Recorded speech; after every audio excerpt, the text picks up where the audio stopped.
Hello friends, આજે આપણે બાજરીના રોટલા અને સેવ ટામેટાનું શાક કઈ રીતે બનાવાય તેની રેસીપી જોઈએ।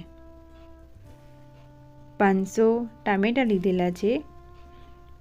પછી એને આવી રીતે સમારી દેવાના છે। થોડા મોટા રાખવાના છે એટલે ઓગળી ના જાય। હવે આપણે વઘાર કરીશું। 3 થી 4 ચમચી તેલ લીધું છે અને 1 ચમચી રાઈ લીધી છે। હવે રાઈ ફૂટી જાય એટલે આપણે જીરું નાખવાનું છે।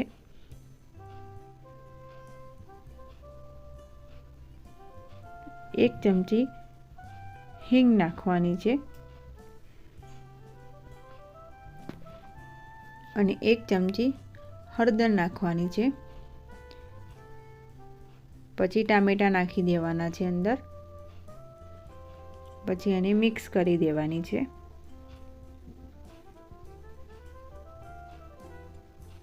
બરાબર મિક્સ થઈ જાય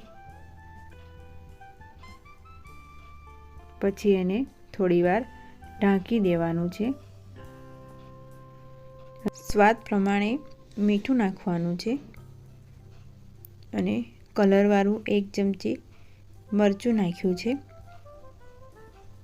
અને આ શાકને થતાં બહુ વાર નથી લાગતી। 5 થી 10 મિનિટમાં શાક રેડી થઈ જાય છે। હવે મેં અડધો ગ્લાસ પાણી રેડ્યું છે। પાણી અંદર રેડવું જ પડે તો આપણું શાક સરસ બને।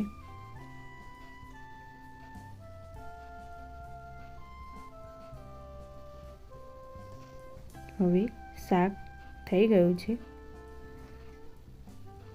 1 ચમચી મસાલો નાખ્યો છે। શાકનો મસાલો મેં નાખી દીધેલો છે અને 1 ચમચી ધાણા જીરું નાખ્યું છે।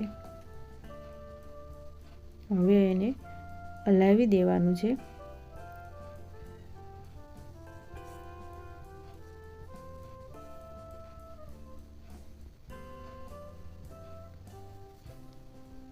હવે આપણે સેવ લીધેલી છે। મેં અહીંયા રતલામી સેવ લીધી છે અને આમાં ઝીણી પીળી સેવ આવે છે એ તમારે નાખ્યો હોય તો નાખી શકો છો। અને મેં ધાણા નાખી દીધા છે સમારીને। હવે આપણે મિક્સ કરી દેવાનું છે।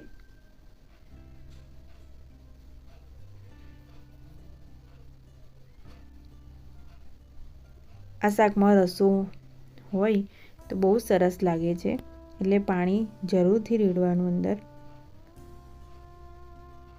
હવે આપણું શાક થઈ ગયું છે। કલરવાળા મરચું નાખ્યું હતું એટલે શાકનો કલર બહુ સરસ આવ્યો છે। હવે આપણે બાજરીનો રોટલો બનાવીશું। બાજરીનો લોટ આવી રીતે ચાળી લેવાનો છે।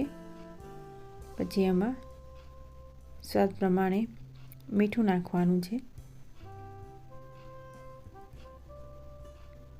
મેં અહીંયા લોટ ચાળી લીધો છે। હવે સ્વાદ પ્રમાણે મીઠું નાખી દેવાનું છે। પછી એને મિક્સ કરી દેવાનું છે।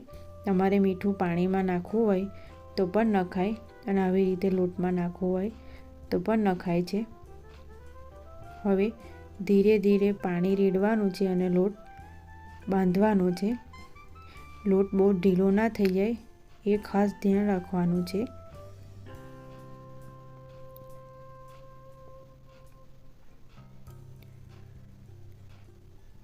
થોડું થોડું પાણી આવી રીતે એડવાનું છે અને એને બરાબર આવી રીતે ગૂંદવાનો છે એટલે રોટલો આપણો ફાટી ના જાય।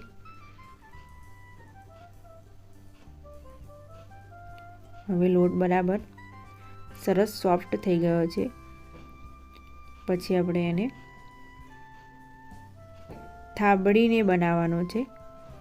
હાથમાં થાબડીને બનાવવાનો છે। થોડો આવી રીતે લોટ લગાવી દેવાનો એટલે હાથમાં ચોંટી ના જાય। હવે એને થાબડવાનો છે. આવી રીતે હલકા હાથે થાબડવાનો છે, જોઈ લો. અને આપણી હથેળી આવે એ રીતના આપણે થાબડવાનો છે, વચ્ચે નથી દબાવવાનો. એટલે ધીરે ધીરે આપણે વચ્ચે લઈ જવાનો છે. જોઈ લો, આપણો રોટલો સરસ થઈ ગયો છે.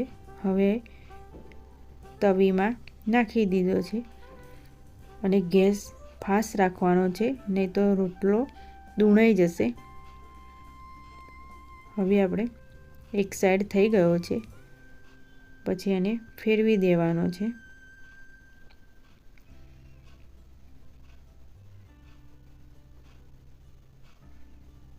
હવે આ એક સાઈડ કમ્પ્લીટ શેકાઈ ગયો છે, પછી એને ફેરવી દેવાનો છે.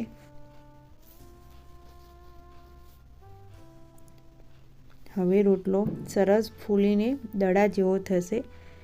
જો રોટલો કેટલો સરસ થયો છે, ફૂલીને દડા જેવો. હવે આપણા બધા રોટલા થઈ ગયા છે. પછી એમાં આપણે ઘી ખાતા હોય તો ઘી લગાવી દેવાનું. તે રોટલો બહુ સરસ લાગશે. ઘી અને ગોળ સાથે બહુ સરસ લાગે છે. મારી રેસીપી પસંદ આવી હોય તો જરૂરથી ટ્રાય કરજો. લાઈક અને સબસ્ક્રાઈબ કરજો. હવે કાઠિયાવાડી મેનુ રેડી થઈ ગયું છે. સેવ ટામેટાનું શાક, કઢી, ખીચડી અને પાપડ, અડદનો પાપડ છે, અને રોટલા અને ગોળને ઘી. હવે એક નવી રેસીપી સાથે મળીશું. Thank you for watching.